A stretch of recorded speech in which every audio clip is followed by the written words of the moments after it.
Un millionnaire a un accident et tombe dans un coma profond. Une médecin lui chante tous les jours sans savoir qui il est. Même inconscient, il tombe amoureux de sa voix. À son réveil, il décide de retrouver la propriétaire de cette voix. Si cette histoire vous a intéressé, n'oubliez pas de vous abonner à notre chaîne. Et dites-nous de quelle ville vous nous regardez. Continuons. La musique résonnait dans la salle, tandis que Luc Marchand observait son reflet dans sa coupe de champagne. Le liquide doré dansait doucement, créant de petites ondulations qui déformaient sa propre image. À 35 ans, il était considéré comme l'un des entrepreneurs les plus jeunes et les plus accomplis du secteur technologique en France. Son visage, anguleux, et son expression toujours maîtrisée étaient devenus sa marque de fabrique sur les couvertures des magazines économiques. La fête d'inauguration du nouveau complexe d'entreprises de Marchand Tech se déroulait au dernier étage du plus haut immeuble de Paris. Le ciel nocturne, ponctué par les lumières de la ville, servait de toile de fond à une autre célébration vide. Luc ajusta sa cravate en soie italienne, cadeau de sa mère adoptive, Diane Marchand, qui à ce moment-là conversait avec animation avec un groupe d'investisseurs de l'autre côté de la salle. « Cousin, tu sais vraiment comment impressionner. » La voix de Richard trancha ses pensées comme un rasoir. Son cousin, directeur financier de l'entreprise, s'approcha avec son sourire calculateur habituel. « Mais j'avoue que j'attendais quelque chose de plus. Innovant. Tu perds la main ?» Luc garda une expression neutre, des années d'entraînement à masquer ses émotions entrant automatiquement en action. « L'innovation ne signifie pas toujours spectacle, Richard. Parfois, c'est une question de subtilité et de stratégie. » « Ah oui, ta fameuse stratégie, » Richard rit, prenant une gorgée de son verre. « Comme cette fois où tu as décidé de donner des millions à cette ONG sans nom, de l'argent jeté par les fenêtres, si tu veux mon avis. » Le commentaire atteignit Luc plus fort qu'il n'aurait voulu l'admettre. Les dons anonymes étaient l'une des rares choses qui donnaient encore un sens à son existence. C'était sa façon d'essayer de combler un vide qui grandissait chaque jour, même si personne ne le savait. Diane s'approcha, sa présence toujours élégante. « Luc, chéri, les investisseurs japonais sont impatients de discuter de la nouvelle plateforme. Pourrais-tu » ?« Bien sûr, mère, » répondit-il automatiquement, reconnaissant intérieurement pour l'interruption. Mais Richard n'avait pas terminé. « Tu sais quel est ton problème, cousin ?» Richard murmura, retenant son bras. « Tu n'as jamais appris à être un vrai marchand. Tout ce sentimentalisme mal dissimulé. Tu crois qu'on ne remarque pas comment ? Tu te caches derrière ces chiffres et ces tableaux ?» Luc sentit quelque chose se briser en lui. Des années de frustration et de solitude réprimée menaçaient de déborder. « Et toi, Richard? Que sais-tu d'être authentique? D'avoir une âme ?» « Une âme ?» Richard rit avec dédain. « Nous parlons d'affaires, pas de poésie. Tu es faible, Luc. Tu l'as toujours été. Un orphelin qui essaie désespérément de prouver sa valeur. » Les mots frappèrent comme des coups de poignard. Luc se détourna brusquement, quittant la salle sans dire au revoir à personne. L'air de la nuit parisienne frappa son visage quand il sortit vers le garage. Ses mains tremblaient tandis qu'il prenait les clés de sa voiture. Les lumières de la ville défilaient comme des taches floues tandis qu'il accélérait sur le périphérique. Son esprit était en ébullition, rempli de voix qui le poursuivaient depuis l'enfance. Le garçon adopté qui devait être parfait. Le dirigeant qui ne pouvait pas montrer de faiblesse. L'homme qui avait oublié comment ressentir. Un virage serré approchait rapidement. Luc essaya de réduire sa vitesse, mais il était trop tard. La dernière pensée qu'il eut, avant que tout ne s'assombrisse, fut l'ironie que même entouré par des centaines de personnes à cette fête, personne ne le connaissait vraiment. Le bip constant des machines était la seule chose que Luc pouvait percevoir. Son corps était immobile, prisonnier d'une obscurité profonde, mais son esprit restait douloureusement alerte. Il entendait les pas du personnel médical, les conversations chuchotées, le bruissement des rideaux. C'était un cauchemar dont il ne pouvait pas se réveiller. Le docteur Hélène Dubois ajusta le moniteur cardiaque, ses yeux fatigués parcourant les chiffres qui clignotèrent sur l'écran. À 32 ans, elle portait déjà sur son visage les marques de garde interminables et de décisions difficiles. Ses mains délicates vérifièrent les signes vitaux du patient avec une douceur qui contrastait avec la froideur de l'environnement hospitalier. « Docteur Moreau, les tests neurologiques ne montrent aucun changement », informa-t-elle au médecin responsable. « Mais il y a quelque chose de différent dans ce cas. » Le médecin plus âgé haussa un sourcil. « Différent comment, docteur Dubois? C'est comme si il était présent. Je ne sais pas l'expliquer scientifiquement, mais je sens qu'il peut nous entendre. Et Luc le pouvait. Chaque mot, chaque soupir, chaque moment de silence. Surtout quand sa voix à elle, douce et réconfortante, pénétrait l'obscurité qui l'enveloppait. La première nuit où elle resta seule de garde, Hélène s'assit à côté du lit. Elle était épuisée après une journée particulièrement difficile. « Vous savez », commença-t-elle, comme si elle parlait à un ami, « parfois je me demande si j'ai choisi la bonne voie. » Luc, dans son monde d'ombre, absorba chaque mot. C'était la première fois que quelqu'un lui parlait comme à une personne, pas comme à un cas médical. « Quand j'étais petite, je rêvais d'être chanteuse », continua-t-elle, arrangeant distraitement le drap. « Ma mère adorait m'entendre chanter, mais après son départ, suite à une erreur médicale, eh bien, j'ai décidé que je devais faire quelque chose pour éviter que d'autres familles ne vivent la même chose. » Les heures de la nuit passaient lentement à l'hôpital. Hélène prit l'habitude de discuter avec Luc pendant ses gardes. Elle parlait de sa journée, de ses préoccupations, de ses rêves cachés. Et durant les nuits les plus silencieuses, quand le poids de la solitude devenait insupportable, elle chantait. « C'était la chanson préférée de ma mère », murmura-t-elle un soir, avant de commencer à entonner doucement une mélodie ancienne. Sa voix chargée d'émotions contenues remplit la chambre d'une intimité inattendue. Luc, dans son état de conscience emprisonné, sentait chaque note traverser l'obscurité qui l'enveloppait. C'était comme si sa voix construisait un pont entre son monde de silence et la réalité extérieure. Pour la première fois depuis l'accident, il ne se sentait pas complètement perdu. Ce qu'Hélène ignorait, alors qu'elle partageait ses moments les plus vulnérables avec ce patient apparemment inconscient, c'était que ses paroles avaient un impact bien plus grand qu'elle ne pouvait l'imaginer. Chaque histoire, chaque chanson, chaque moment de sincérité aidait à reconstruire quelque chose que Luc avait perdu bien avant l'accident, son humanité. Mais tous les moments n'étaient pas paisibles. Luc entendait aussi les discussions, surtout quand Richard et son oncle François venaient en visite. Leur voix était tranchante, leurs mots choisis pour blesser.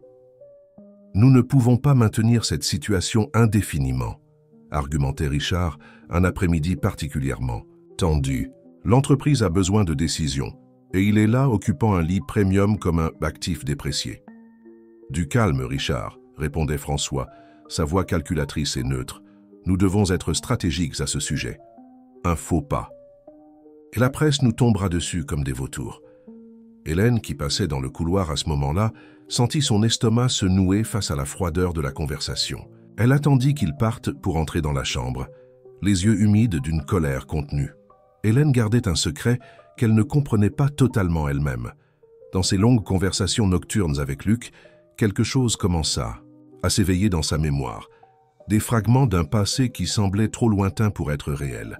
Alors qu'elle organisait des dossiers dans son petit bureau à l'hôpital, ses mains tombèrent sur un ancien article concernant l'ONG qui l'avait aidée quand elle était enfant.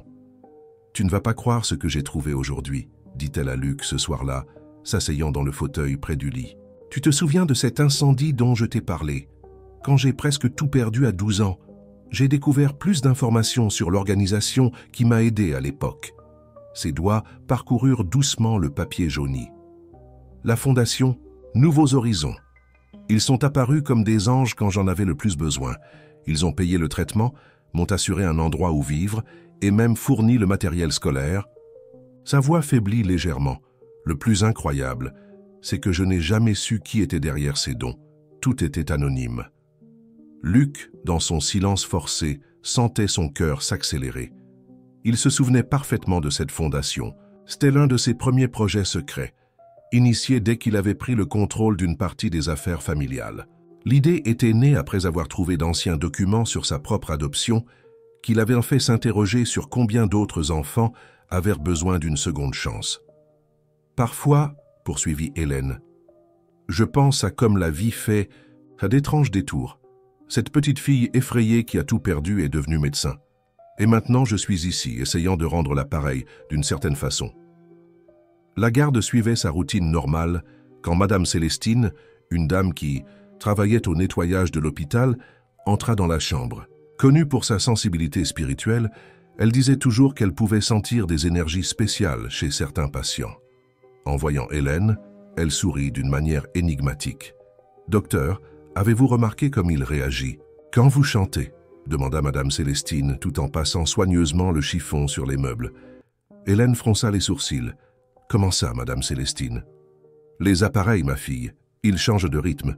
C'est comme si son âme dansait, avec votre voix. » La médecin tenta de dissimuler son intérêt, mais passa le reste de sa garde à observer les moniteurs plus attentivement. À sa surprise, il y avait effectivement de légères modifications dans les schémas lorsqu'elle parlait ou chantait près de Luc.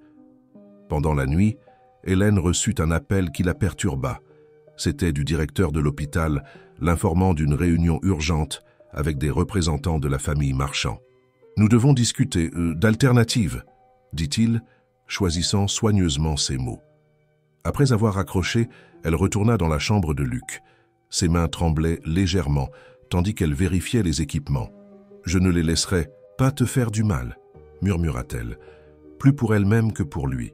« Il se passe quelque chose de spécial ici.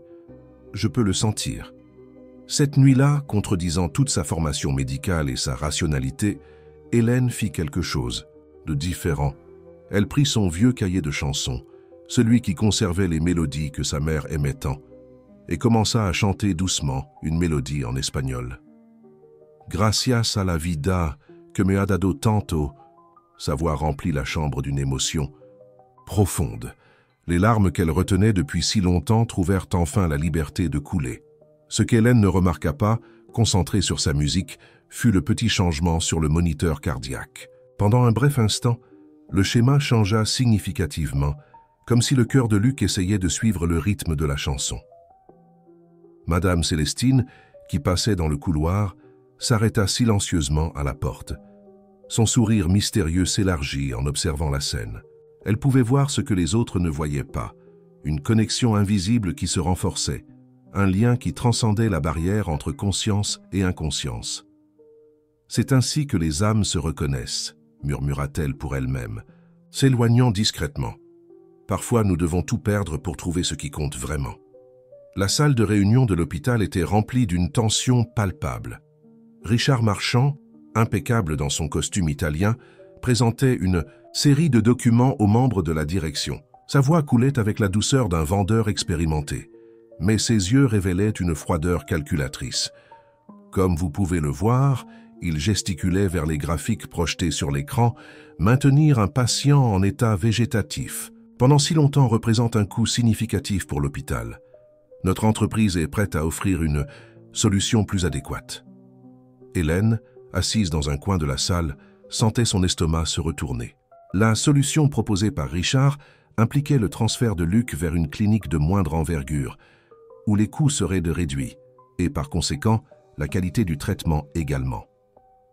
Mais ces signes vitaux sont stables, argumenta-t-elle, sa voix tremblant légèrement d'indignation. Et il y a des indices d'activité cérébrale réactive. Docteur Dubois, le directeur de l'hôpital, l'interrompit doucement. Nous apprécions votre dévouement, mais nous devons être pratiques. Richard lança un regard condescendant à Hélène. Peut-être que la docteure est trop émotionnellement impliquée dans ce cas particulier. Ça arrive aux jeunes professionnels. Après la réunion, Hélène marchait dans les couloirs de l'hôpital quand elle remarqua un mouvement étrange près de la chambre de Luc. Un homme grand, d'apparence sérieuse, observait la porte avec intérêt. En percevant son approche, il s'éloigna rapidement. « Qui était-ce » demanda-t-elle à l'une des infirmières. « Michel Santos » répondit l'infirmière, « ancien chef de sécurité de Marchand Tech. Il a été licencié il y a quelques années, apparemment sur ordre. » Direct de Monsieur Luc. Hélène fronça les sourcils, intriguée. Pourquoi un ancien employé rôderait-il autour de la chambre? Son intuition lui disait qu'il y avait quelque chose de plus dans cette histoire. Durant sa garde nocturne, elle décida d'enquêter davantage sur Marchand Tech. Utilisant l'ordinateur du poste infirmier, elle découvrit une série d'anciens reportages. L'un d'eux attira particulièrement son attention. Un article sur un important don anonyme à plusieurs organisations caritatives, dont la fondation Nouveaux Horizons. « Ce ne peut pas être une coïncidence », murmura-t-elle pour elle-même, reliant mentalement les points. Les dates des dons coïncidaient avec l'époque où Luc avait pris un contrôle plus important dans l'entreprise. Quand elle retourna dans la chambre, elle trouva Madame Célestine en train d'arranger quelques effets personnels de Luc. La dame souriait, mystérieusement, comme si elle gardait un précieux secret. « Vous savez, docteur, commença-t-elle, ajustant un cadre photo sur la table de chevet, parfois les anges qui nous sauvent reviennent pour être sauvés par nous. » Hélène regarda la photo dans le cadre. Elle montrait Luc lors d'un événement caritatif, remettant un chèque à une organisation caritative. Son sourire sur la photo était différent des expressions froides qu'elle voyait dans les magazines économiques. Il y avait quelque chose de sincère là, quelque chose qui touchait son cœur d'une manière inexplicable. « Madame Célestine, » Hélène hésita, « croyez-vous que des personnes puissent se connecter même quand l'une d'elles est absente ?» La dame prit ses mains avec affection. « Ma fille, l'absence n'existe que pour les yeux. Le cœur sait reconnaître les âmes qui se sont déjà rencontrées auparavant. » Cette nuit-là, Hélène décida de faire quelque chose de différent. Elle apporta sa vieille guitare, celle qu'elle ne jouait plus depuis l'époque de la faculté. Elle s'assit à côté du lit et commença à gratter doucement les cordes. « Cette chanson, dit-elle doucement, était la préférée de ma mère. Elle disait que certaines mélodies ont le pouvoir de guérir l'âme. Pendant qu'elle chantait, elle ne remarqua pas Michel Santos, qui l'observait discrètement par la fenêtre de la chambre, son visage marqué par une expression de profonde contemplation. Dans ses mains, il tenait une enveloppe jaunie contenant des documents qui pourraient tout changer, des papiers qui révélaient la véritable histoire derrière les dons anonymes de Luc Marchand. L'aube arrivait paresseusement par les fenêtres de l'hôpital quand quelque chose d'extraordinaire se produisit. Lors d'une vérification routinière, Hélène remarqua un changement subtil dans les schémas cérébraux de Luc. Son cœur s'accéléra tandis qu'elle étudiait les graphiques avec une attention redoublée. « Docteur Moreau !» appela-t-elle, sa voix tremblant d'expectative. « J'ai besoin que vous veniez voir cela immédiatement. » Les minutes qui suivirent furent d'une intense activité. Une équipe médicale se rassembla autour du lit, réalisant une série de tests et d'évaluations. Hélène restait aux côtés de Luc, ses mains tenant instinctivement les siennes. « Serrez ma main si vous pouvez m'entendre » murmura-t-elle près de son oreille. Le temps sembla se figer quand, très légèrement, elle sentit une pression sur ses doigts. La nouvelle du réveil de Luc Marchand se répandit rapidement dans l'hôpital. Richard fut le premier de la famille à arriver, son visage un masque de préoccupation qui dissimulait à peine son anxiété.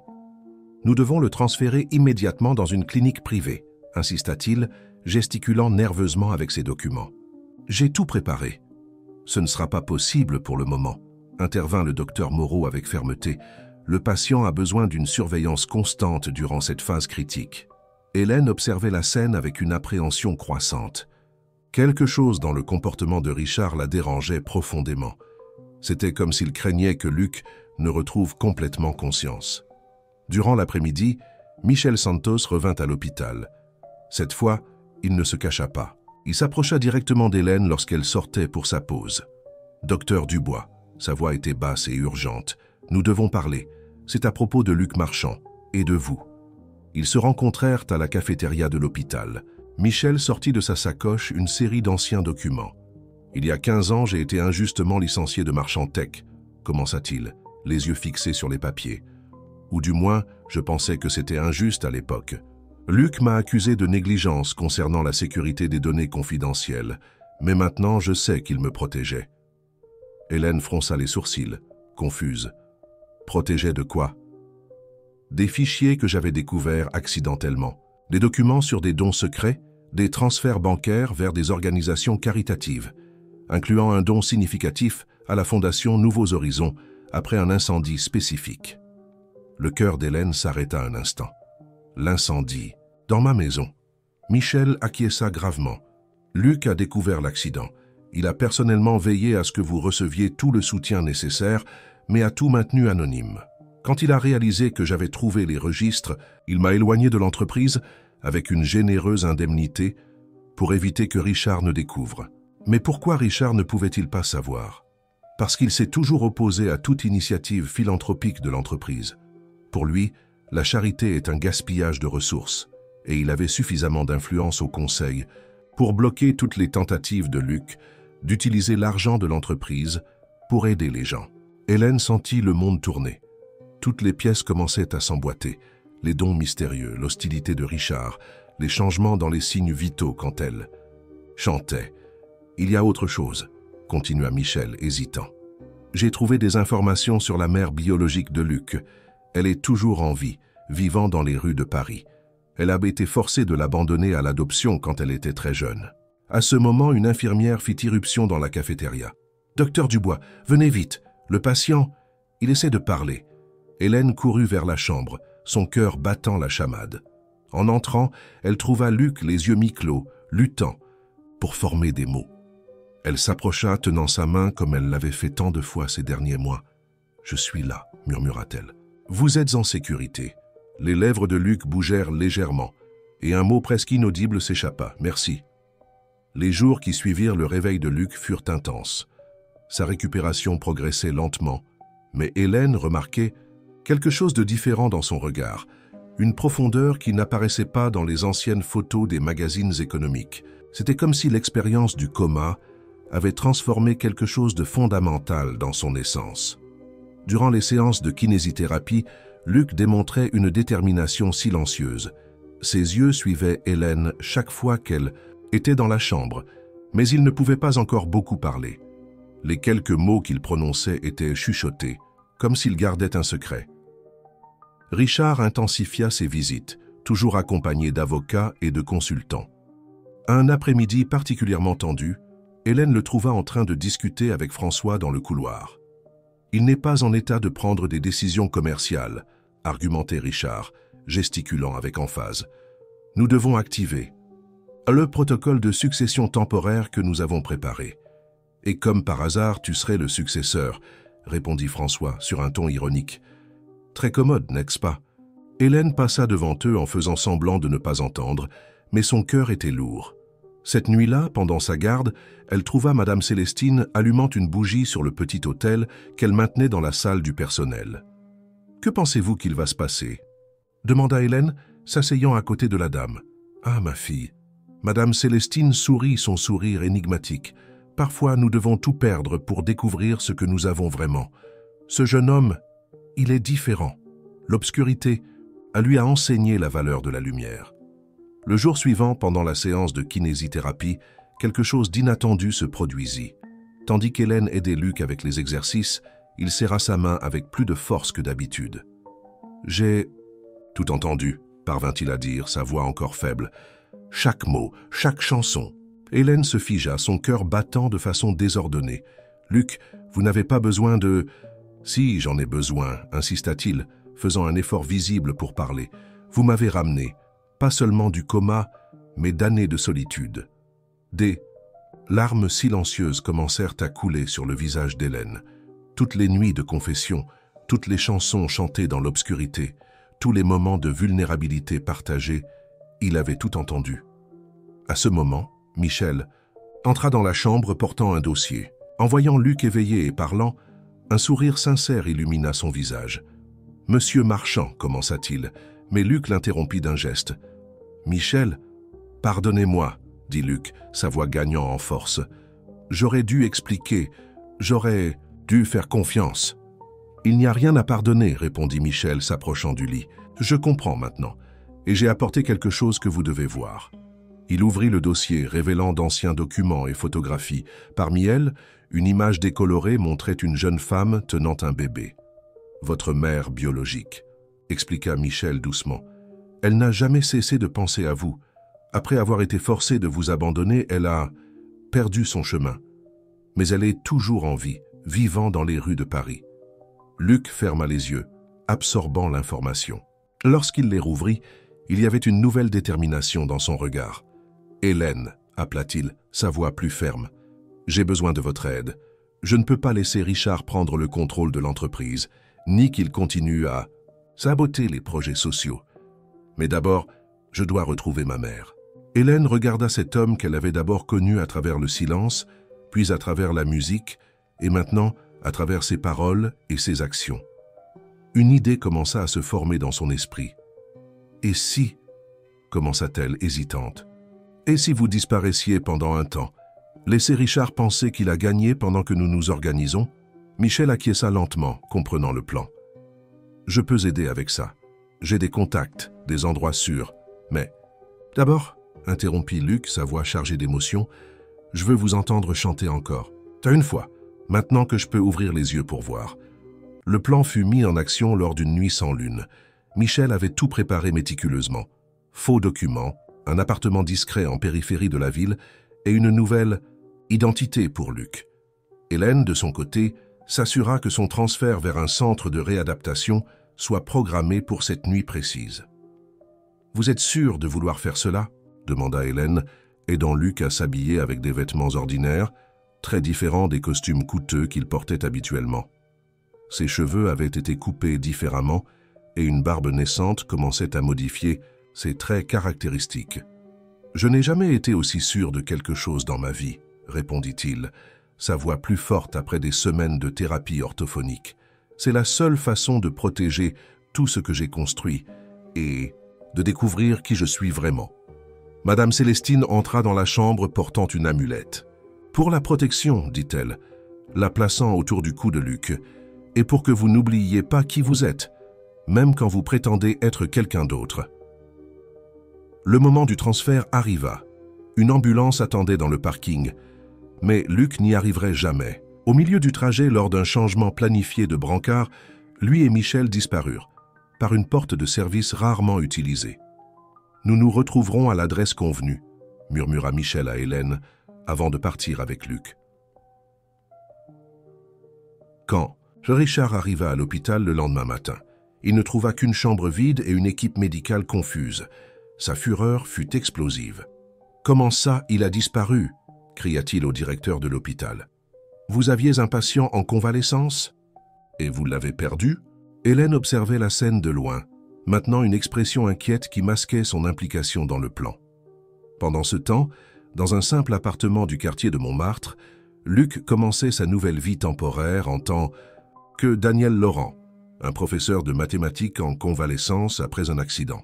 « Première phase accomplie », commenta Michel, aidant Luc à s'installer. « Maintenant, nous devons trouver votre mère avant que Richard ne comprenne ce qui se passe. » Luc passa les premiers jours à s'adapter à sa nouvelle réalité. L'appartement était petit mais confortable, très différent du luxueux penthouse où il vivait. Sur le mur, une carte de Paris était marquée avec les endroits possibles où sa mère biologique pourrait être trouvée. Hélène rendait visite dès qu'elle le pouvait, prenant soin de ne pas éveiller de soupçons. Lors d'une de ces visites, elle apporta sa guitare. « J'ai pensé que nous pourrions avoir quelques leçons, » suggéra-t-elle en souriant, « puisque vous avez passé tant de temps à m'écouter chanter. » L'intimité entre eux grandissait naturellement, construite sur une base de confiance et de compréhension mutuelle. Luc découvrit qu'il adorait entendre Hélène parler de ses patients, de ses rêves d'améliorer le système de santé, des petites victoires quotidiennes qu'elle célébrait. « Vous savez ce qui est drôle ?» commenta-t-il un soir, essayant d'apprendre quelques accords de base. « J'ai passé des années à construire une image de succès, mais je ne me suis jamais senti aussi accompli que maintenant, en étant simplement moi-même. » Un jour, durant l'une de ses recherches, Michel apporta une nouvelle importante. « J'ai trouvé quelqu'un qui connaît votre mère, » dit-il, montrant une photo sur son téléphone. « Elle fréquente un centre d'accueil à Belleville. Elle s'appelle Marie Legrand. » Luc sentit son cœur se serrer en voyant l'image de la femme aux cheveux gris, au visage marqué par le temps et aux yeux portant une profonde tristesse. Malgré tout, il y avait quelque chose de familier dans son sourire, le même sourire qu'il voyait sur ses anciennes photos. « Je dois la voir », décida-t-il. « Mais pas comme Luc Marchand, l'homme d'affaires. Je dois la rencontrer comme Daniel Laurent, le professeur. J'ai besoin qu'elle me voie comme une personne, pas comme une possibilité de secours financier. » Hélène serra sa main en signe de soutien. « Je viens avec vous », dit-elle simplement. Pendant ce temps, dans le bureau de Marchand-Tech, Richard dirigeait une réunion tendue avec le conseil d'administration. Sur l'écran derrière lui, des graphiques montraient une baisse des actions de l'entreprise suite à la disparition de Luc. « Il est évident que nous avons besoin d'un nouveau leadership », argumentait-il, sa voix mielleuse cachant ses véritables intentions. « Quelqu'un qui puisse apporter de la stabilité au milieu de cette crise. » Ce que Richard ignorait, c'est que Michel avait installé un petit dispositif d'enregistrement dans la salle de réunion. Chacun de ces mots était enregistré, chaque plan documenté. Ce n'était qu'une question de temps avant que sa véritable nature ne soit exposée. Le centre d'accueil Sainte-Claire était un bâtiment simple, oliseux, cœur de Belleville. Hélène et Luc, désormais complètement transformés dans son rôle de Daniel Laurent, s'approchèrent du lieu un jeudi matin. L'odeur du café et du pain frais emplissait l'air, tandis que des personnes sans domicile formaient une file ordonnée pour le petit déjeuner. « Elle vient toujours les jeudis », expliqua sœur Constance, une petite religieuse aux yeux bienveillants qui coordonnait le centre. « Marie Legrand, une âme si gentille, même avec si peu elle aide toujours les autres. » Luc sentit son cœur s'accélérer quand une femme aux cheveux gris entra dans le réfectoire. Elle portait des vêtements simples mais propres et son visage, bien que marqué par le temps, conservait une sérénité digne. Dans ses mains, elle tenait un petit carnet usé. Ce carnet, commenta sœur Constance, elle ne s'en sépare jamais. Elle dit que ce sont des poèmes qu'elle a écrits pour le fils qu'elle a perdu. Hélène serra discrètement la main de Luc, sentant son émotion. Suivant le plan, elle s'approcha d'abord de Marie. « Bonjour », sourit Hélène, s'asseyant à côté d'elle. « Je suis Hélène, nouvelle bénévole ici.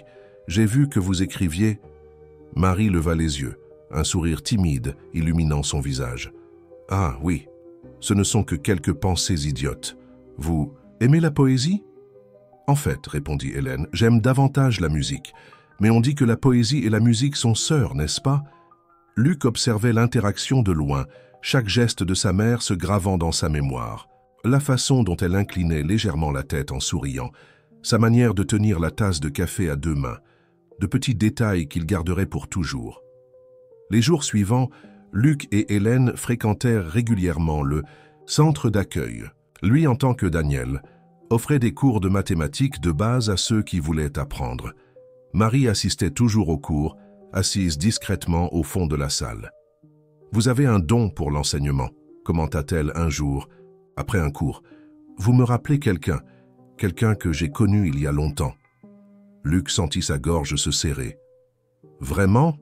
Qui ?»« Le père de mon fils, » répondit-elle, ses yeux perdus dans ses souvenirs. « Il était professeur de mathématiques à l'école, où je travaillais comme femme de ménage. C'était un amour interdit. Ma famille n'a pas accepté. Quand je suis tombée enceinte, j'ai été forcée d'abandonner le bébé. » Tandis que cette reconnexion délicate se développait, Michel poursuivait son travail d'investigation. Les enregistrements des réunions de Richard révélaient un plan de plus en plus élaboré pour prendre le contrôle total de l'entreprise. Il planifie une assemblée extraordinaire, informa Michel lors d'une réunion dans son appartement. Et il va utiliser l'absence prolongée de Luc comme justification pour un changement à la présidence. Hélène, qui partageait son temps entre l'hôpital et le centre d'accueil, commença à remarquer des changements subtils chez Luc. L'homme, d'affaires froid et calculateur, laissait place à un homme plus sensible, plus connecté avec les personnes qui l'entouraient. Un après-midi, après un autre cours au centre, Marie demanda à montrer quelque chose à Daniel. Elle ouvrit son carnet usé et commença à lire un poème. « Mon fils que je n'ai pas vu grandir, je porte ton sourire en moi. Dans les nuits de solitude, j'imagine comment serait ta fin. Mais je sais que quelque part, tu dois être en train de briller. » Luc lutta pour contenir ses larmes. Hélène, percevant son émotion, commença à fredonner doucement une mélodie, transformant les vers de Marie en une chanson improvisée. Marie regarda Hélène avec surprise et gratitude. « C'est beau. Je n'ai jamais imaginé mes mots devenir musique. » « Parfois, » répondit Hélène, échangeant un regard significatif avec Luc, « la musique a le pouvoir de reconnecter les cœurs séparés par le temps. » Le soleil de l'après-midi. Entrait par les fenêtres du centre d'accueil Sainte-Claire quand Marie Legrand décida de partager davantage de son histoire avec Daniel. Assise sur un banc dans le petit jardin, elle feuilletait son carnet de poésie, chaque page jaunissante gardant des fragments de sa vie. « Regardez !» elle désigna une date spécifique. « J'ai écrit ceci le jour de son anniversaire. Chaque année, à cette date, j'achète un petit gâteau et chante « Joyeux anniversaire » seul. » Luc sentit son cœur se serrer. C'était son anniversaire, le 15 mars. La date qu'il avait toujours célébrée avec la famille Marchand, sans jamais savoir que, quelque part dans la ville, sa mère biologique la célébrait aussi dans le silence et la solitude. « Vous n'avez jamais essayé de le retrouver ?» demanda-t-il, sa voix tremblant légèrement. Marie sourit tristement. Au début, oui, mais la famille qui l'a adopté était très puissante. Ils m'ont clairement fait comprendre que je devais garder mes distances. Avec le temps, j'ai tout perdu, mon travail, ma maison. J'ai fini dans la rue. Quel droit aurais-je de réapparaître dans sa vie ainsi? Hélène, qui observait la scène de loin, remarqua la tension dans le corps de Luc. Elle s'approcha naturellement, s'asseyant à côté d'eux. « Vous savez, Marie, » commença-t-elle doucement, « parfois la vie nous surprend. Les gens peuvent nous accepter exactement comme nous sommes. » À ce moment, le téléphone d'Hélène vibra. C'était un message urgent de Michel. Richard a convoqué une assemblée extraordinaire pour demain. Il va essayer de forcer un vote pour prendre la présidence. Luc lut le message par-dessus l'épaule d'Hélène, son visage se durcissant momentanément. Marie remarqua le changement dans son expression. « Quelque chose est arrivé, Daniel ?» Il hésita, regardant cette femme qui, malgré tant de souffrance, conservait une dignité et une bonté impressionnantes. Il prit une décision. « Marie, je dois vous raconter une histoire. L'histoire d'un garçon qui a été adopté, a grandi dans une famille riche, mais a toujours ressenti un vide inexplicable. » Au fur et à mesure que Luc parlait, l'expression de Marie changeait graduellement. Ses yeux, d'abord curieux, commencèrent à montrer une lueur de reconnaissance. Quand il mentionna la date de naissance et le nom de l'hôpital, ses mains commencèrent à trembler. « Non, ce n'est pas possible », murmura-t-elle, ses yeux fixés sur le visage de Luc, comme si elle le voyait pour la première fois. « Mon Luc. »« Oui, maman, » répondit-il, la voix brisée par l'émotion. « C'est moi. » Le moment fut interrompu par Madame Célestine, qui apparut de façon inattendue dans le jardin. « Pardonnez-moi de vous interrompre, » dit-elle, avec son regard mystérieux. « Habituel, mais il y a quelque chose que vous devez voir. » Elle tendit un journal. À la une, un titre accrocheur, l'héritier de Marchantec disparaît. Son cousin convoque une assemblée d'urgence. Richard agit plus vite que prévu, commenta Hélène, inquiète. Luc regarda sa mère, qui l'observait toujours avec un mélange de choc et d'amour infini. « Maman, je sais que c'est beaucoup à assimiler, mais j'ai besoin de votre aide. Je dois empêcher des personnes mal intentionnées de détruire ce que j'ai construit pour aider les autres. » Marie sécha les larmes qui coulaient sur son visage. « Mon fils, toutes ces années, j'ai écrit des poèmes en imaginant comment tu serais. Et maintenant, je découvre que tu es devenu exactement l'homme dont je rêvais, quelqu'un qui se soucie des autres. » Madame Célestine sourit, comme si elle savait déjà que tout cela arriverait. Parfois, nous devons perdre notre chemin pour trouver notre véritable direction.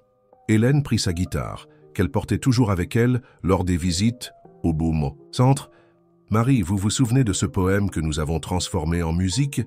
Je pense qu'il est temps que plus de personnes l'entendent. » Luc regarda Hélène d'un air interrogateur qui sourit en réponse. « J'ai un plan, dit-elle, et il impliquera de la musique, de la poésie et une révélation à laquelle personne ne s'attend. » Le plan commença à prendre forme dans le petit salon de l'appartement de Michel.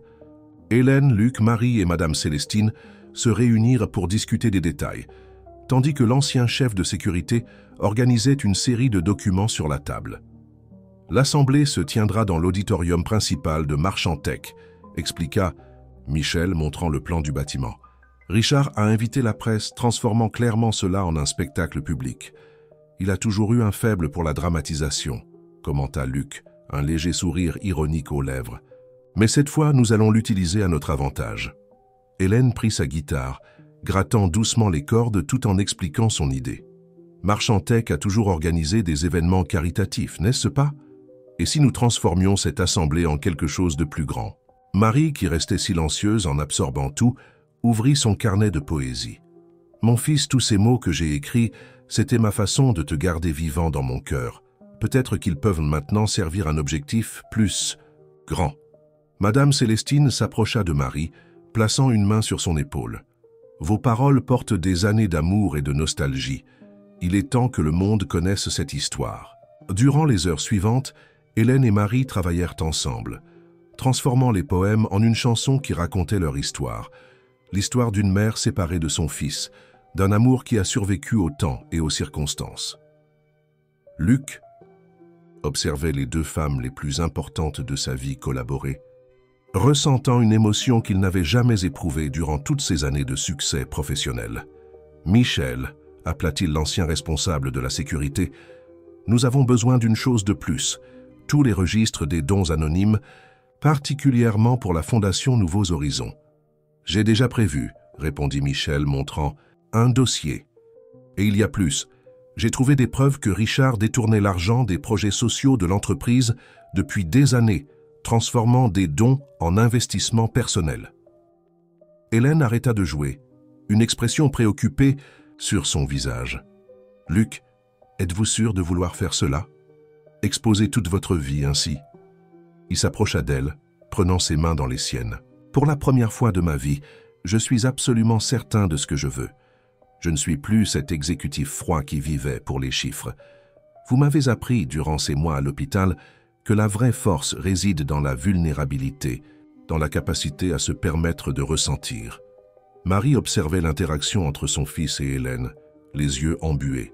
« Tu l'aimes, n'est-ce pas ?» Luc regarda Hélène, un sourire doux aux lèvres. « Elle m'a ramené à la vie. Pas seulement du coma, mais d'années à vivre comme une ombre de moi-même. » Madame Célestine commença à ranger ses affaires, se préparant à partir. « Demain sera un jour important. Je dois préparer quelques protections spéciales. »« Madame Célestine, » appela Hélène, « vous saviez, depuis le début ?»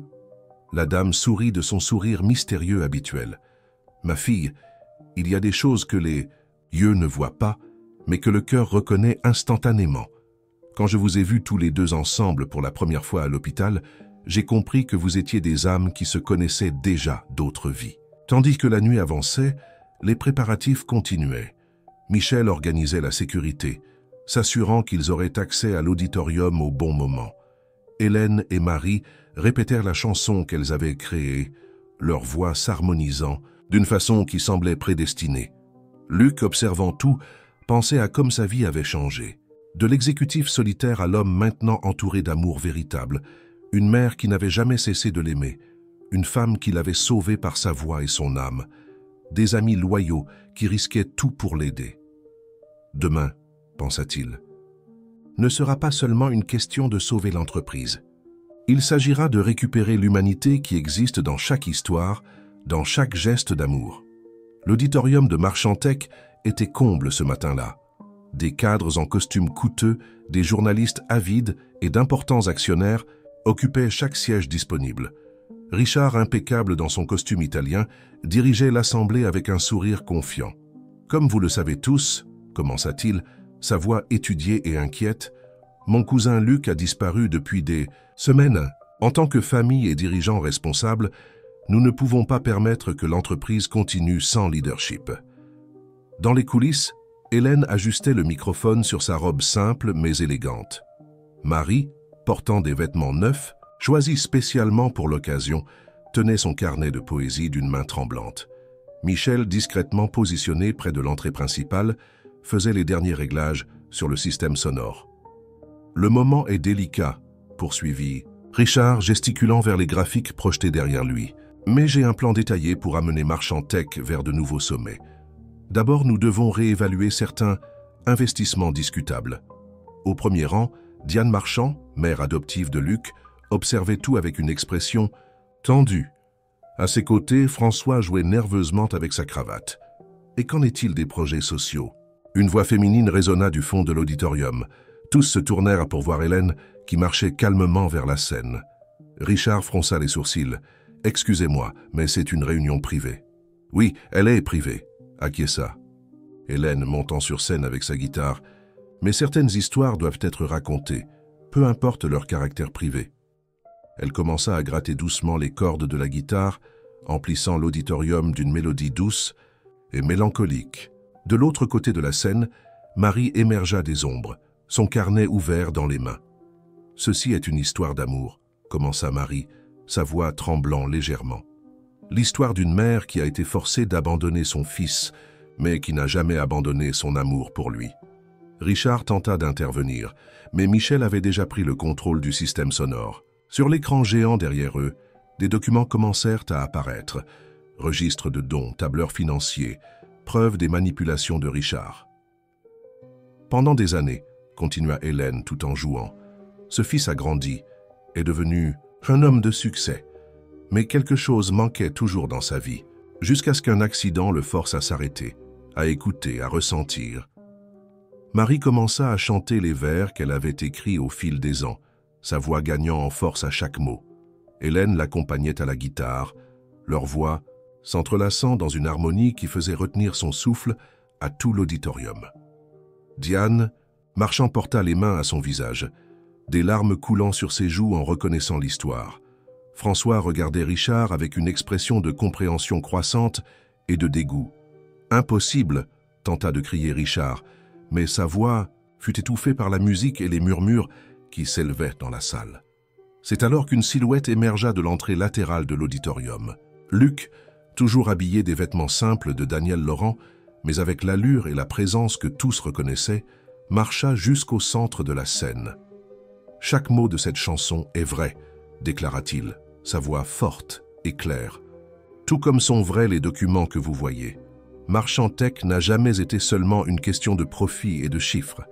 Il s'agissait de faire la différence dans la vie des gens. » Diane se leva, ses yeux fixés sur Marie. Des années de secrets et de mensonges familiaux commençaient à s'effondrer, laissant place à une vérité longtemps cachée. « Mère, » dit Luc, regardant Diane, « tu m'as appris à être fort, à être un leader. Mais c'est cette femme, » il désigna Marie, qui m'a enseigné à travers ces mots écrits dans la solitude la signification de l'amour inconditionnel. » La musique atteignit son crescendo final, les voix d'Hélène et de Marie résonnant dans l'auditorium dans une mélodie qui parlait de perte, d'amour et de rédemption. Quand la dernière note se dissipa, le silence qui suivit fut assourdissant. Le silence dans l'auditorium fut rompu par une salve d'applaudissements spontanés. Diane Marchand fut la première à se lever, marchant lentement vers la scène, ses yeux alternant entre Luc et Marie. « Toutes ces années, murmura-t-elle, j'ai gardé ce secret en pensant te protéger, Luc, mais maintenant je vois que je ne faisais que perpétuer une injustice. » Richard, voyant son plan s'effondrer, tenta une dernière carte.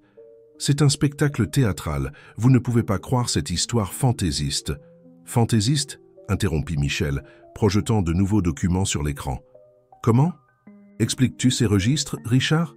Les détournements de fonds des projets sociaux, les comptes offshore, les documents falsifiés ?» François se leva, sa voix tremblant d'indignation. « Alors c'était pour ça que tu t'es toujours opposé aux initiatives philanthropiques de l'entreprise, parce que tu détournais l'argent ?» Sur scène, Hélène posa sa guitare et s'approcha de Luc, entrelaçant ses doigts aux siens. Marie observait tout avec des yeux humides, son carnet de poésie serré contre sa poitrine. « Quand j'étais dans le coma, » commença Luc, sa voix résonnant dans l'auditorium, « j'ai appris quelque chose de précieux. Et j'ai appris que la vraie richesse ne réside pas dans les chiffres d'un compte bancaire, mais dans les connexions que nous créons, dans les vies que nous touchons. » Madame Célestine, qui était arrivée discrètement, souriait depuis le fond de l'auditorium. À ses côtés, plusieurs visages familiers du centre d'accueil Sainte-Claire observèrent la scène avec émotion. « Marchand Tech a toujours été plus qu'une entreprise technologique, » poursuivit Luc. « C'était un moyen de faire le bien, de transformer des vies, comme elle l'a fait pour une jeune médecin il y a des années, à travers la fondation Nouveaux Horizons. » Hélène serra sa main, se rappelant l'incendie, le soutien reçu, comment cette aide anonyme avait changé sa vie. « Et maintenant, » Luc se tourna vers les actionnaires, « je propose une nouvelle direction pour notre entreprise, une qui combine innovation technologique et responsabilité sociale, qui utilise nos ressources non seulement pour générer des profits, mais pour créer des opportunités. » Diane s'approcha de Marie, des larmes coulant librement sur son visage. « Pardonne-moi, » murmura-t-elle, « j'aurais dû te permettre de faire partie de sa vie. » Marie sourit gentiment. « Tu l'as élevé pour être l'homme merveilleux qu'il est aujourd'hui. Il n'y a rien à pardonner. » Richard, voyant sa défaite imminente, tenta de sortir discrètement, mais fut arrêté par des agents de sécurité que Michel avait positionnés stratégiquement. « Les preuves seront remises aux autorités compétentes, » annonça Michel, avec les registres de toutes les tentatives de sabotage durant la période où Luc était à l'hôpital. Luc s'approcha du microphone une dernière fois. Aujourd'hui n'est pas une question de vengeance ou de punition. Il s'agit de nouveau départ, de reconnaître que chaque personne a une histoire, une chanson à chanter. Hélène reprit sa guitare, commençant à jouer doucement. Marie ouvrit son carnet une dernière fois, et ensemble, elles recommencèrent à chanter. Non plus une chanson de perte et de nostalgie, mais une célébration de retrouvailles et d'espoir. L'auditorium entier assistait dans un silence révérencieux, tandis que mère et fils s'embrassèrent sur scène, des décennies de séparation se dissolvant en un moment d'amour pur. Diane se joignit à l'étreinte, formant une image que personne présent n'oublierait jamais. Madame Célestine, de sa place au fond de l'auditorium, murmura pour elle-même. Parfois, l'univers doit briser un cœur pour qu'il puisse grandir suffisamment pour embrasser tout l'amour qu'il mérite. Les semaines qui suivirent l'Assemblée furent marquées par d'intenses changements chez Marchantec. Le bureau exécutif, autrefois froid et impersonnel, gagna une nouvelle énergie. Luc avait transformé l'une des salles de réunion en un espace polyvalent, où les employés pouvaient partager des idées pour des projets sociaux. « C'est incroyable comme tout a changé », commenta Hélène un après-midi, observant un groupe de développeurs discuter d'une nouvelle application pour connecter les centres d'accueil. Qui aurait cru qu'une entreprise technologique pourrait avoir tant d'humanité? Luc sourit, ajustant sa cravate de façon plus décontractée qu'à son habitude. Parfois, nous devons tout perdre pour trouver notre véritable objectif.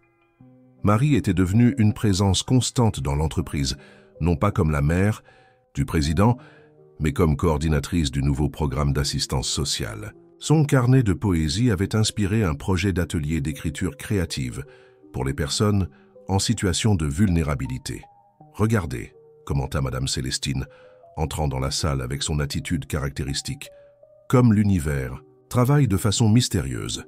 Un poème écrit dans la solitude touche maintenant des centaines de cœurs. Le centre d'accueil Sainte-Claire était devenu le projet pilote d'une initiative plus vaste. Avec le soutien de Marchantec, d'autres centres commencèrent à être revitalisés à travers la ville.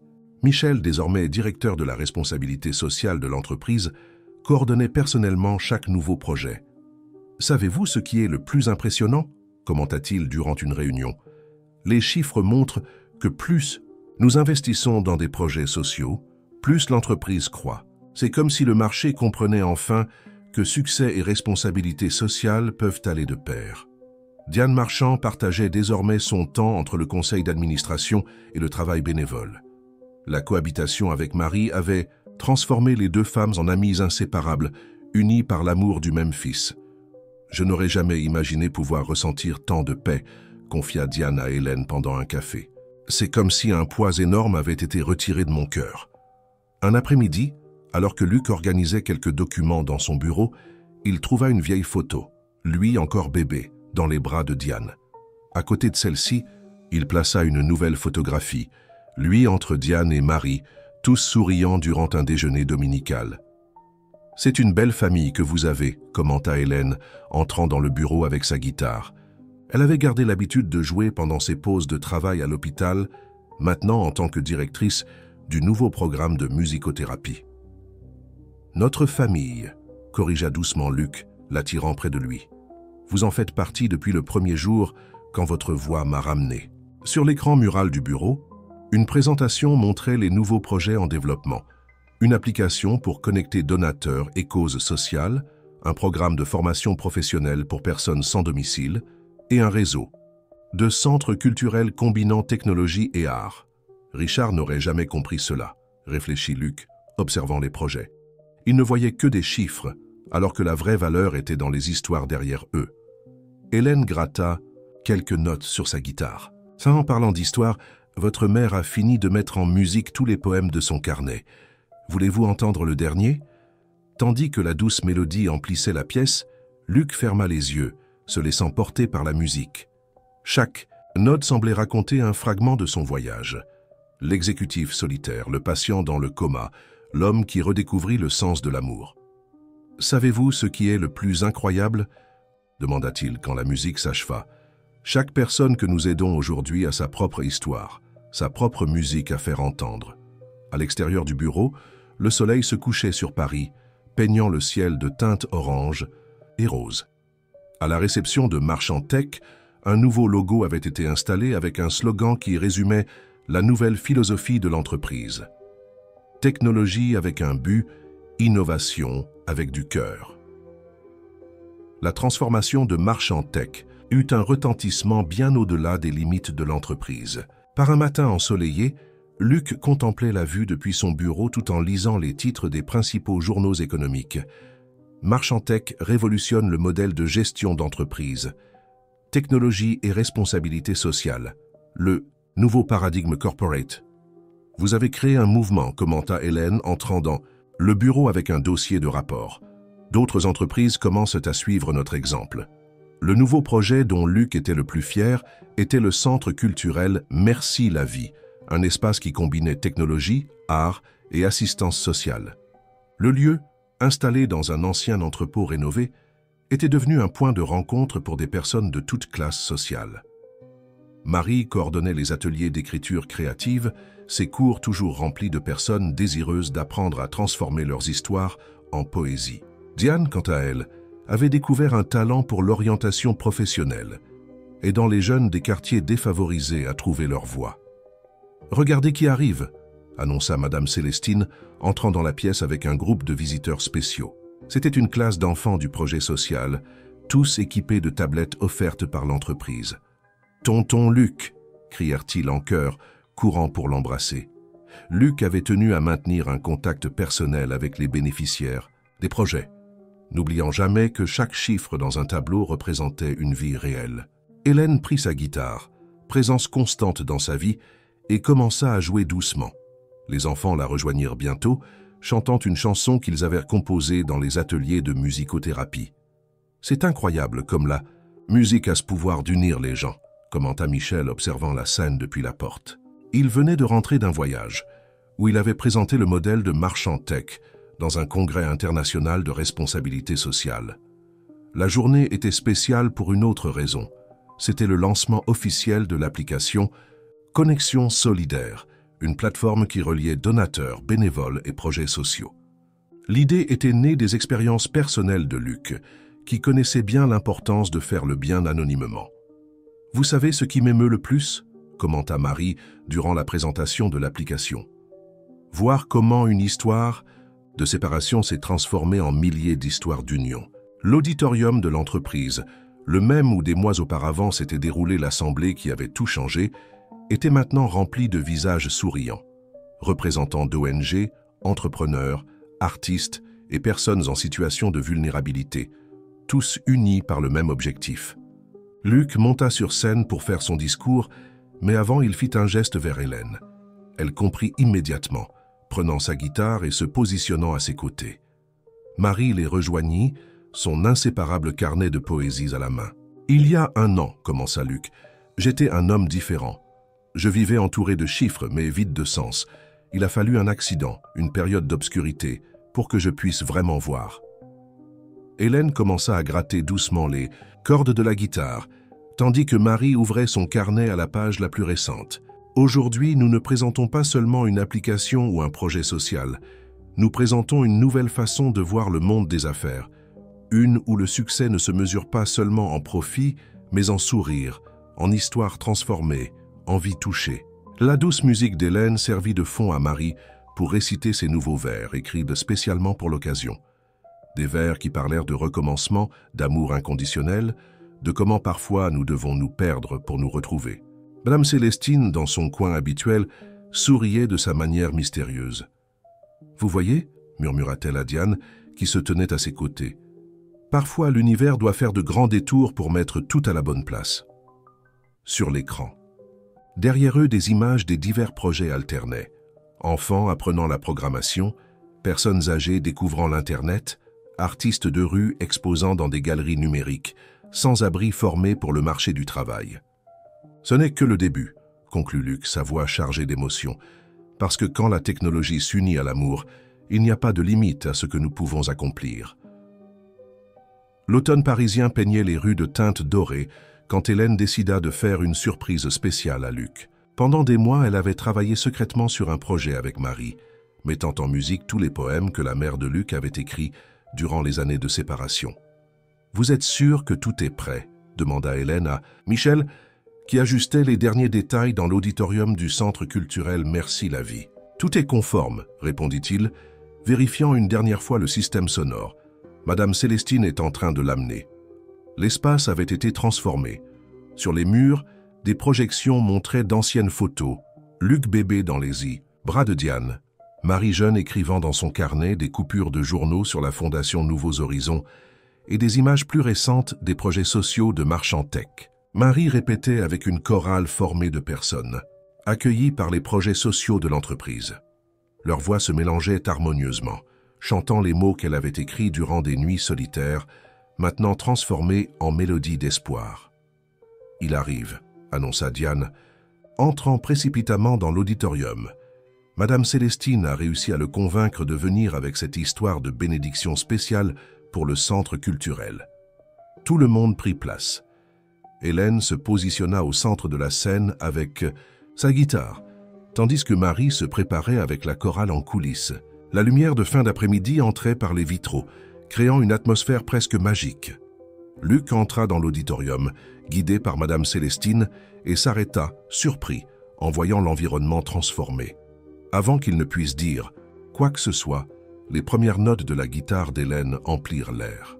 « Voici votre histoire », commença Hélène, sa voix douce, racontée à travers les mots d'une mère qui n'a jamais cessé d'aimer, des mains qui vous ont élevé avec dévotion et du destin qui nous a unis de façon si inattendue. La chorale émergea des côtés de la scène avec Marie en tête.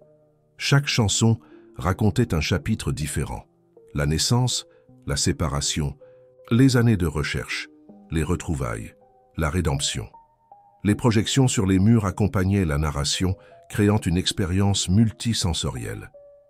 Luc s'assit au premier rang, entre Diane et Madame Célestine, des larmes silencieuses coulant sur son visage tandis qu'il absorbait chaque note, chaque mot, chaque image, sa vie entière racontée à travers la musique et la poésie. « Quand vous étiez dans le coma, dit Hélène entre les chansons, je chantais pour maintenir votre âme connectée au monde. Aujourd'hui, nous chantons pour célébrer toutes les connexions nées de ce moment. » Une chanson spéciale commença, l'histoire du réveil, de la découverte de l'amour, de la transformation d'un homme qui a appris à ressentir. La chorale chantait le refrain, tandis que Marie récitait de nouveaux vers écrits spécialement pour cette soirée. Michel, du fond de l'auditorium, observait avec satisfaction le succès de son système sonore. À ses côtés, un groupe de dirigeants d'autres entreprises, invités spécialement pour l'événement, assistait émerveillé à la présentation. « C'est ainsi qu'on crée un véritable changement », commenta l'un d'eux. « Par l'art, l'émotion, la connexion humaine. » La présentation atteignit son apogée avec une chanson qui parlait de recommencement, de comment l'amour peut transformer des entreprises en familles, des étrangers en amis, la douleur en poésie.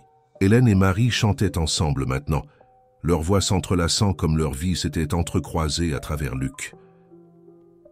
Quand la dernière note se dissipa dans l'air, Luc se leva. Sans mots, il marcha jusqu'à la scène et enlaça les deux femmes qui avaient donné un nouveau sens à son existence. Diane se joignit à l'étreinte, puis bientôt Madame Célestine aussi. « Regardez », commenta la dame avec son sourire mystérieux, comme la musique a le pouvoir de guérir même les blessures les plus anciennes. Le soleil se couchait sur Paris, et à travers les vitraux du centre culturel, ses rayons créaient un spectacle de couleurs qui semblait bénir ce moment de pure connexion humaine. La nouvelle du concert spécial au centre culturel. Merci la vie se répandit rapidement à travers la ville. Des journalistes cherchaient Luc pour des interviews, voulant en savoir plus sur comment une entreprise technologique s'était transformée en catalyseur de changements sociaux par l'art.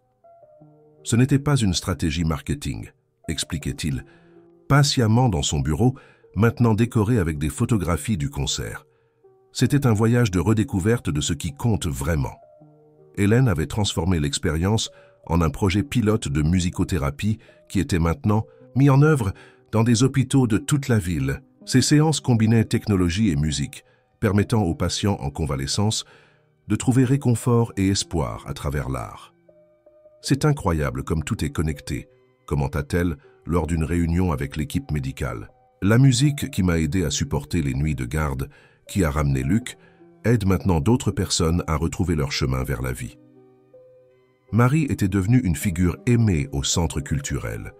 Ses ateliers de poésie attiraient des personnes de tous âges et classes sociales. Le carnet de poésie qui fut si longtemps son seul confident inspirait maintenant d'autres à transformer leur douleur en art. Chaque histoire mérite d'être racontée, disait-elle à ses élèves. Chaque larme peut devenir vers, chaque regret peut devenir chanson. Lors d'un après-midi spécial, le centre culturel reçut une visite inattendue. Richard, après avoir purgé sa peine pour détournement de fonds, vint personnellement demander pardon. Il trouva non pas la condamnation, mais une opportunité de rédemption. « Tout le monde mérite une seconde chance », dit Luc, offrant à son cousin une place dans le projet de réintégration sociale. « C'est ce que j'ai appris quand j'ai reçu ma propre seconde chance dans la vie. » Diane et Marie étaient devenues inséparables, collaborant sur un nouveau projet qui utilisait l'intelligence artificielle pour connecter des familles séparées. Leurs expériences personnelles guidèrent le développement d'un système qui avait déjà aidé des dizaines de personnes à se retrouver. « Parfois, je pense, » réfléchit Diane durant un café avec Marie, « comme nous étions aveugles de croire que l'amour devait être exclusif, il y a de la place dans le cœur pour toutes sortes d'amour. » Madame Célestine continuait avec ses bénédictions et ses aperçus mystérieux, maintenant non seulement à l'hôpital, mais aussi au centre culturel. Son petit coin spécial, plein de bougies et d'herbes aromatiques, était devenu un espace d'accueil et de réflexion. « L'univers, disait-elle souvent, a sa propre musique. Notre tâche est d'apprendre à danser avec elle. » Michel avait élargi le département de responsabilité sociale de Marchand Tech, le transformant en un modèle étudié par des entreprises du monde entier. Sa devise était simple. La sécurité ne concerne pas seulement la protection des biens matériels, mais aussi le bien-être de tous. Lors d'une soirée spéciale, Luc surprit Hélène avec un dîner sur la terrasse du centre culturel. Entre bougies et fleurs, il avait une question importante à poser. Mais avant qu'il ne puisse parler, elle prit sa guitare. « J'ai une nouvelle chanson pour vous, dit-elle, commençant à jouer. Une que j'ai écrite sur notre avenir. » Les notes douces flottaient dans l'air tandis qu'elle chantait à propos. Ça d'amour, de recommencement et de promesses. Luc écoutait, comme il avait écouté durant ces mois à l'hôpital, son cœur débordant de gratitude et d'amour. « Vous m'avez appris à écouter avec le cœur, dit-il quand la chanson se termina. Maintenant, je veux passer le reste de ma vie à composer notre propre mélodie ensemble. » La bague qu'il offrit était simple, mais portait une signification profonde. À l'intérieur était gravé un extrait du poème que Marie avait écrit le jour de sa naissance, « Pour mon fils qui porte la musique dans l'âme ». Le printemps arriva à Paris, apportant de nouveaux commencements.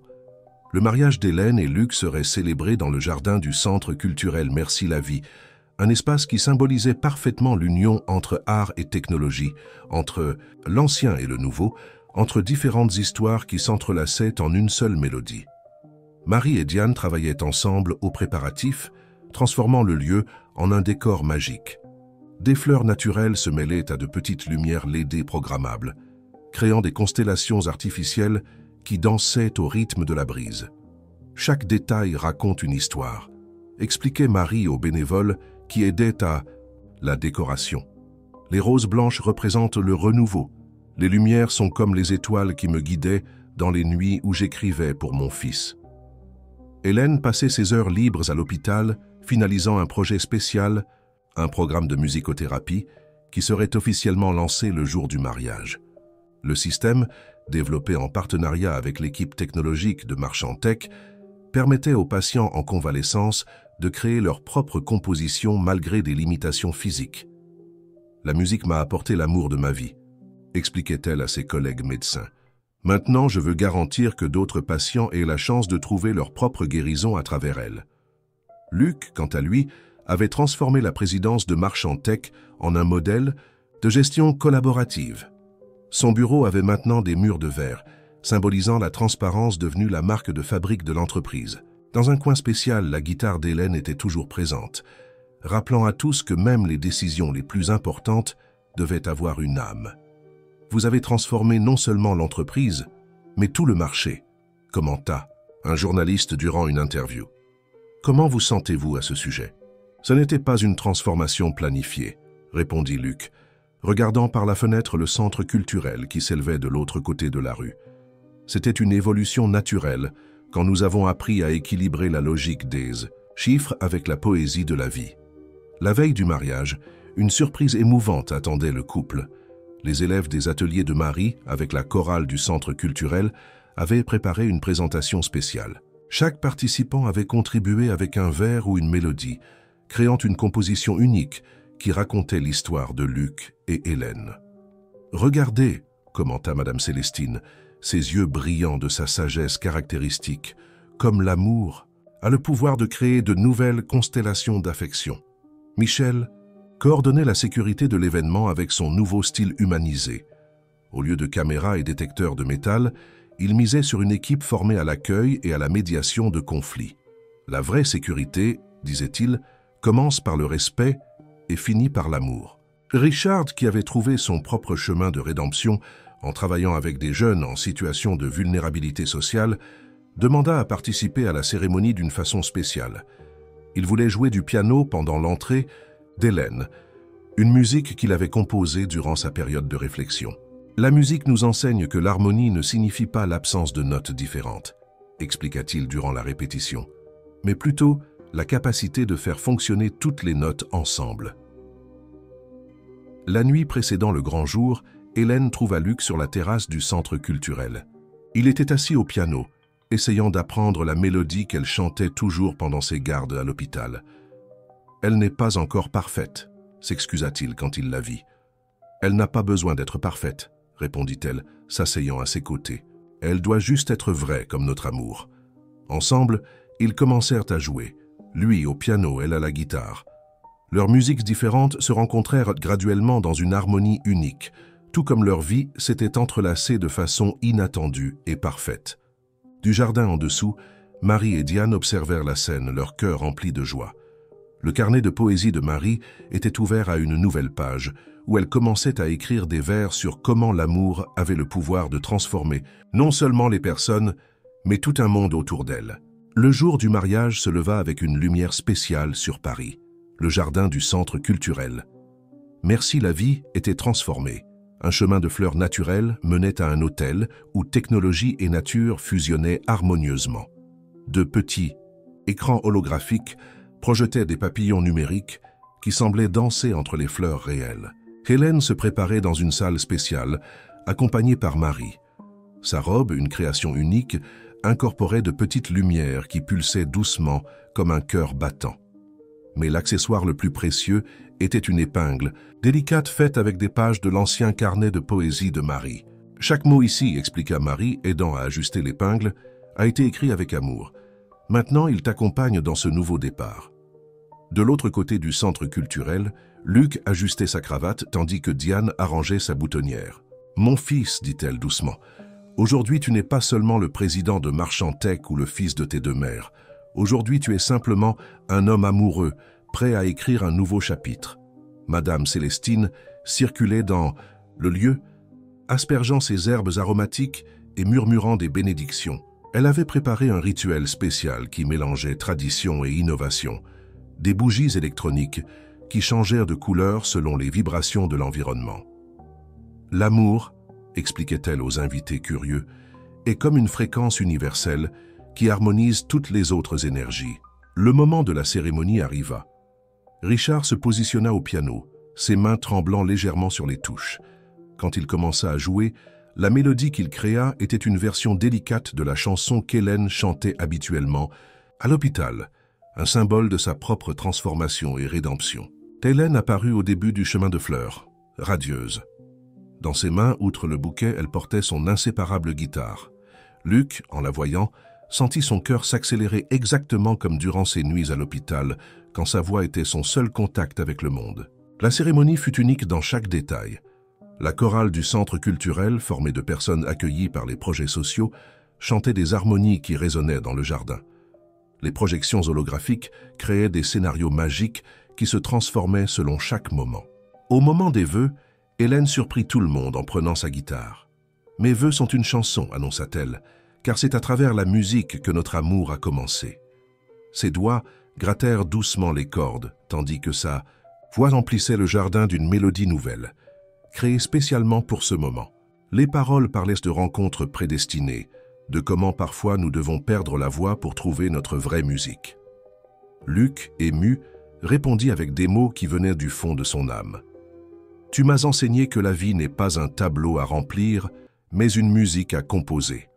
Chaque jour à tes côtés est une nouvelle note dans notre symphonie particulière. » Marie et Diane, assises ensemble au premier rang, se tenaient de la main, leurs différences du passé complètement dissoutes dans l'amour qu'elles partageaient pour leur fils et pour la nouvelle fille qu'elle gagnait. Michel, discret comme toujours, coordonnait son équipe avec un sourire au visage. Le système de sécurité qu'il avait créé pour l'événement était révolutionnaire. Des caméras qui captaient les sourires au lieu des menaces, des capteurs qui mesuraient la joie dans l'environnement. Après l'échange des alliances, une surprise attendait les invités.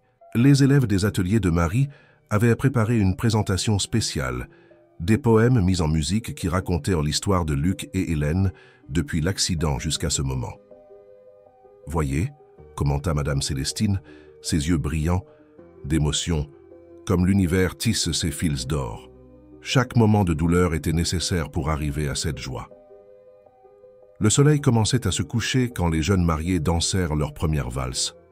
Ce n'était pas une musique traditionnelle, mais une composition unique qui mélangeait le piano de Richard, la guitare d'Hélène et les voix de la chorale, une métaphore parfaite de comment différentes histoires pouvaient s'unir en une seule et belle mélodie.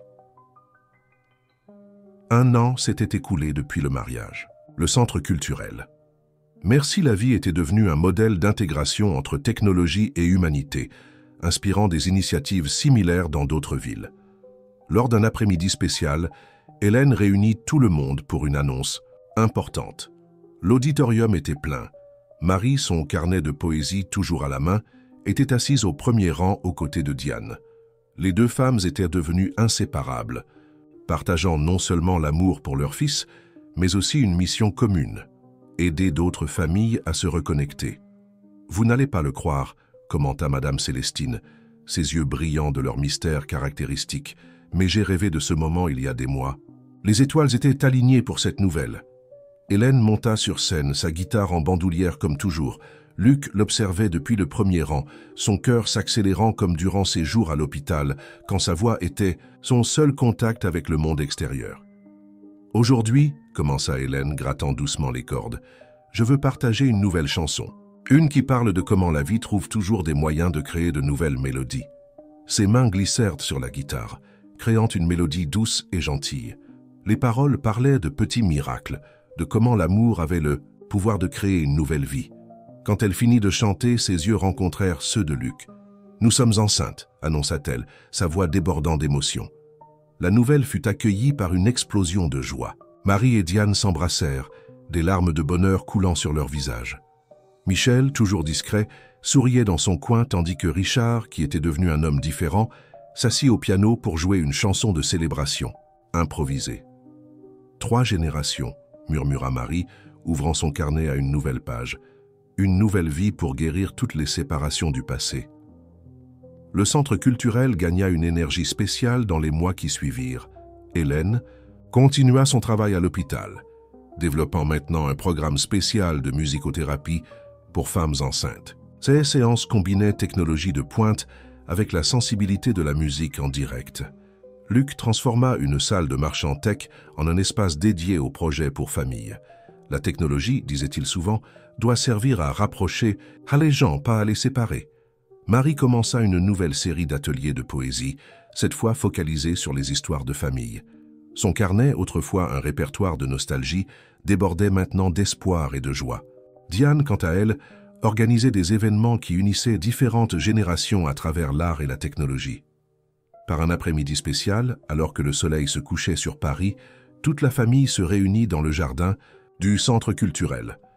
Hélène, son ventre déjà visible, jouait de la guitare tandis que Marie récitait ses nouveaux poèmes. Luc observait la scène, son cœur débordant de gratitude. « Vous savez, » commenta Madame Célestine, s'asseyant à côté de lui, « parfois l'univers a besoin de temps pour composer sa musique parfaite. Chaque note de douleur, chaque pause de nostalgie, tout fait partie de la mélodie finale. » Richard, qui avait trouvé sa rédemption à travers la musique, donnait maintenant des cours de piano à des enfants défavorisés. Cet après-midi-là, il amena ses élèves pour une présentation spéciale, une composition qui parlait de recommencement et de seconde chance. C'est incroyable, réfléchit Michel, observant la scène. Comment une histoire qui a commencé, avec tant de tristesse, peut générer tant de fruits de joie? Le bébé, encore dans le ventre, semblait répondre à la musique. Hélène disait qu'il bougeait davantage quand il entendait les compositions de Marie ou les mélodies qu'elle chantait à l'hôpital. C'était comme si, même avant de naître, il comprenait déjà l'importance de la musique dans l'histoire de sa famille. La naissance de Sophie transforma le centre culturel Merci la vie en un lieu encore plus spécial. Le premier cri de la petite fille résonna comme la note la plus pure que ces murs avaient jamais entendue. Hélène, épuisée mais radieuse, tint sa fille dans ses bras tout en fredonnant doucement la même mélodie qui avait ramené Luc à la vie. « Elle a tes yeux », murmura Luc, émerveillé par la petite vie qui complétait maintenant sa famille. Et le sourire de Marie. Les deux grands-mères ne pouvaient contenir leur émotion. Marie avait déjà préparé un nouveau carnet de poésie, cette fois relié en tissu rose pâle, pour enregistrer chaque moment précieux de sa petite fille. Diane, quant à elle, avait transformé une salle du centre culturel en un espace spécial pour bébés, où technologie et affection se rencontraient de façon innovante. Madame Célestine, qui semblait plus rayonnante que jamais, bénit la petite Sophie avec ses herbes aromatiques et ses mots de sagesse. « Cet enfant, déclara-t-elle avec son sourire mystérieux, est la preuve vivante que l'amour a le pouvoir de réécrire les destins. » Les mois qui suivirent amenèrent une nouvelle dynamique au centre culturel. Sophie grandissait entourée de musique, de poésie et de technologie. Son berceau, un projet spécial de l'équipe d'innovation de Marchantech, reproduisait doucement les chansons qu'Hélène chantait à l'hôpital, maintenant partie fondamentale de l'histoire de la famille. « C'est incroyable », commentait Hélène durant l'une des séances de musicothérapie, avec Sophie tranquille sur ses genoux. Comme la vie trouve des façons de créer des harmonies parfaites à partir de notes apparemment dissonantes. Le programme d'intégration familiale créé par Luc s'était étendu à d'autres villes. L'histoire de la famille Marchand du Bois inspirait des personnes autour du monde, montrant qu'il était possible d'unir succès entrepreneurial et objectif social, technologie et humanité. Lors d'un après-midi spécial, quand Sophie eut un « Tiens, toute la famille se réunit dans le jardin du centre culturel pour une célébration unique. » Marie et Hélène avaient préparé une présentation spéciale, une chanson qui racontait l'histoire complète de comment l'amour avait transformé leur vie. Richard, assis au piano, accompagnait la mélodie tandis que la chorale du centre, culturelle maintenant reconnue internationalement, se joignait à la présentation. Michel, toujours attentif, coordonnait tout avec un sourire discret, se rappelant comment cette histoire avait commencé. « Voyez », commenta Madame Célestino, invitée, « comment une simple berceuse peut changer le destin de tant de personnes. » Luc, observant sa famille réunie, réalisa que sa vie s'était transformée en quelque chose de bien plus grand qu'il n'avait jamais imaginé. Marchantech n'était plus seulement une entreprise technologique, mais un catalyseur de transformation sociale. Le centre culturel était devenu un modèle de comment art et innovation pouvaient travailler ensemble pour créer un monde meilleur. Sophie, dans les bras de sa mère, souriait au son de la musique. Ses petits doigts tentaient d'imiter les mouvements d'Hélène sur la guitare, comme si elle comprenait déjà qu'elle était destinée à continuer cette histoire d'amour et de musique. « La vie », récita Marie, ces mots résonnant dans le jardin, est comme une grande symphonie. Chaque personne que nous rencontrons ajoute sa propre note. Chaque moment de douleur ou de joie contribue à la mélodie finale. Et ainsi, sous le ciel de Paris, une nouvelle génération